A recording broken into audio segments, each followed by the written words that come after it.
जंगल में बबली अपनी 2 बहुओं और अपनी बेटी के साथ रहती थी। बबली कबूतरी की बेटी लूसी बहुत ही घमंडी और चालबाज थी। पता नहीं माँ को टुनटुनी और भूरी भाभी में क्या नजर आया जो मेरे भाइयों की शादी इन दोनों गवारों से कर दी। मैं इन दोनों को इस घर से निकाल कर ही दम लूंगी। एक दिन लूसी अपनी माँ के पास रोती हुई गई। क्या हुआ लूसी, तू इस तरह क्यों रो रही है बेटा? माँ, अभी जब तुम मंदिर गई थी तब दोनों भाभियाँ तुम्हारी शिकायत कर रही थी। वो आपस में तुम्हारी बुराई कर रही थी माँ। अरे टुनटुनी और भूरी मेरी शिकायत क्यों करेंगी भला? मैं तो उनसे बहुत प्यार करती हूँ। माँ, तुमने उन दोनों को बहुत छूट दे रखा है। उन दोनों पर नकेल कसो। लेकिन बेटा वो दोनों भी गर्भवती हैं। मैं उनसे घर का काम भी तो नहीं करा सकती। क्यों माँ, वो गर्भवती है तो क्या हुआ? हमारी नौकरानियाँ भी तो गर्भवती होकर काम करती हैं। ठीक है लूसी, तू कहती है तो मैं आज ही सारे नौकरों को छुट्टी दे देती हूँ और उन्हें काम पर लगा देती हूँ। सबसे पहले बबली टुनटुनी के कमरे में जाती है। बड़ी बहू, तुम कब तक सोती रहोगी? क्यों, क्या हुआ माँ जी? आप इतनी सुबह सुबह मुझे क्यों जगा रही हैं? देखो, आज से तुम और भूरी बहू दोनों मिलकर घर का काम करोगी। क्यों माँ जी, नौकरानी कहाँ गई? आज से मैंने नौकरानियों को छुट्टी दे दी है। उन लोगों का मुंह ज्यादा खुल गया था। जरा से काम के लिए वो लोग बहुत पैसे मांग रही थी, इसलिए मैंने उन्हें छुट्टी दे दी। लेकिन माँ जी, हम लोग तो गर्भवती हैं। हम लोग घर का काम कैसे करेंगे? तभी वहाँ भूरी चिड़िया आती है। अच्छा हुआ भूरी बहू तुम खुद ही यहाँ आ गई। चलो तुम दोनों झाड़ू उठाओ, घर की साफ सफाई शुरू कर दो। लेकिन माँ जी, आज से पहले आपने इस तरह कभी भी हम लोगों से व्यवहार नहीं किया था। देखो बहू, मैंने जो कहा है वो करो। मेरा तुम लोगों ने असली रूप नहीं देखा। मैं बहुत गुस्से वाली हूँ। अगर मुझे गुस्सा आ गया तो मैं तुम दोनों की टांगे तोड़ दूंगी। चल भूरी, माँ जी से बहस करने का कोई फायदा नहीं। दोनों बहुएं काम में लग जाती हैं। ये सब देखकर लूसी बहुत ही खुश थी। इन दोनों की हालत देखकर मुझे बड़ा मजा आ रहा है। अगले दिन सुनो, तुम दोनों ये मटके पकड़ो और जाओ जाकर कुएं से पानी भर लाओ। लेकिन माँ जी, हम लोग ये पानी भरकर कैसे इतने भारी मटके को उठाएंगे? आपको तो पता है कि हम लोग गर्भवती हैं और ऐसी हालत में भारी सामान उठाने से डॉक्टर ने मना किया है। मैं कुछ नहीं जानती। अब तुम लोग जाओ और जाकर जल्दी पानी भरो। भूरी और टुनटुनी मटका लेकर जंगल के कुएं पर जाती है।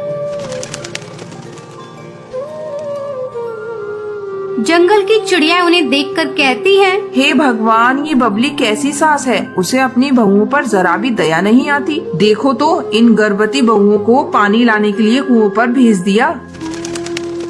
ला टुनटुनी बहू, मैं तेरा मटका भरकर घर तक पहुंचा देती हूँ। तुम दोनों की ऐसी हालत है कि इन भारी मटकों को उठाना तुम्हारे लिए खतरनाक हो सकता है। सुंदरी भूरी और टुनटुनी का पानी से भरा मटका उठाकर उन्हें घर पहुंचाती है। बबली, तू कैसी सास है? तुझे अपनी बहुओं पर जरा भी दया नहीं आती। उनकी ऐसी हालत में तू उनसे काम करवा रही है। ये बहुत गलत है। देख बबली, आगे से तूने अपने गर्भवती बहुओं पर अत्याचार किया तो मैं पंचायत में तेरी शिकायत कर दूंगी। सुंदरी बहन, मैं तुझसे माफी मांगती हूँ। मैं अपनी बेटी के बहकावे में आ गई थी। अब मैं अपनी बहुओं से कोई काम नहीं कराऊंगी। कुछ दिनों के बाद टुनटुनी और भूरी बच्चे को जन्म देती हैं। फिर सभी खुशी खुशी रहने लगते हैं।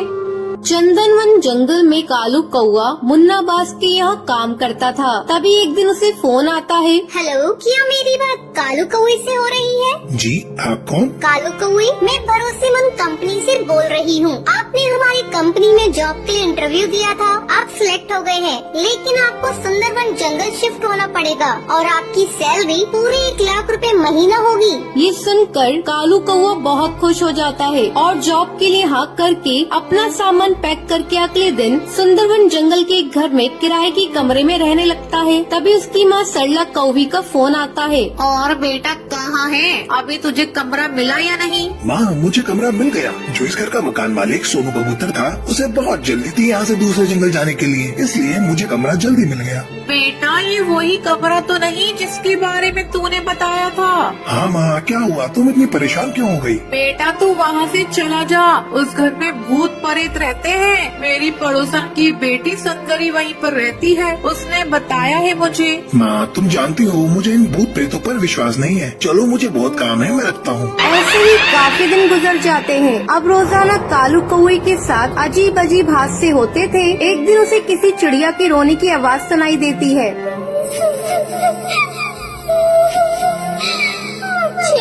मुझे कोई बचाओ। कालू कौवा उस आवाज को नजरअंदाज कर देता है। अगले दिन वो अपने पड़ोसी चीकू चिड़ा के पास जाता है। चीकू चिड़ा दरवाजा खोलता है। वो दिखने में बहुत ही अजीब सा था। चीकू चिड़ा, मुझे एक नौकरानी की जरूरत थी जो तुम्हारे यहाँ काम करने आती है। टूनी चिड़िया, तुम उसे मेरे घर में काम करने भेज दोगे? ये सुनकर वो उसके मुंह पर दरवाजा बंद कर देता है। अगले दिन कालू कौवे के घर टूनी चिड़िया आती है। जी आप कौन? मैं टोनी चिड़िया हूँ। चीकू चिड़ा ने आपके यहाँ काम पर भेजा है। मैं बहुत ही अच्छे से काम करती हूँ साहब, आपको शिकायत का मौका नहीं दूंगी। अब टूनी चिड़िया कालू कौवे के यहाँ काम करती थी। एक दिन काम करते वक्त टूनी चिड़िया की गर्दन जोर जोर से हिलने लगती है।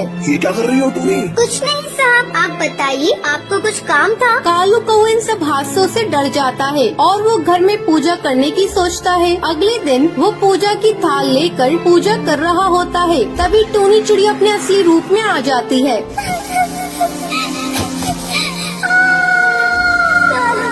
तू क्या कर रहा है? मैं कहती हूँ रुक जा, तुझे नजर नहीं आ रहा? मुझे तकलीफ हो रही है, मेरा पूरा बदन जल रहा है। मैं कहती हूँ रुक जा, वरना इसका अंजाम बहुत बुरा होगा। ये देखकर कालू कौवा डर के मारे घर से बाहर भागता है और अपने पड़ोसी चीकू चिड़ा के घर जाता है। चीकू चिड़ा, जल्दी बाहर आओ। तुम्हें पता है टूनी चिड़िया नौकरानी नहीं, वो एक चिड़िया की आत्मा है। मैं जानता हूँ, क्योंकि वो मेरी ही बीवी टूनी चिड़िया है। मैंने उसे तुझे मारने के लिए भेजा था।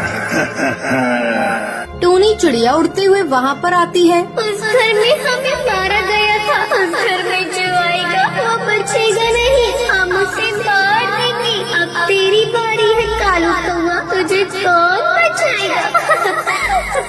कालू कौवा ये सब देखकर बहुत डर जाता है और जल्दी से उड़ता हुआ अपने घर से गुलाब जल उनके ऊपर डालता है। ये क्या कर दिया? हमारा शरीर जल रहा है, हम तुम्हारे करीब नहीं आ सकते। चीकू चिड़ा, बचाओ मुझे। ये कहकर वो दोनों वहाँ से गायब हो जाते हैं। कालू कौवा उस घर में जादूगरनी को बुलवाकर उस घर से सारी आत्माओं को बाहर करवा देता है और खुशी खुशी इस घर में रहने लगता है। तो ये थी आज की कहानी।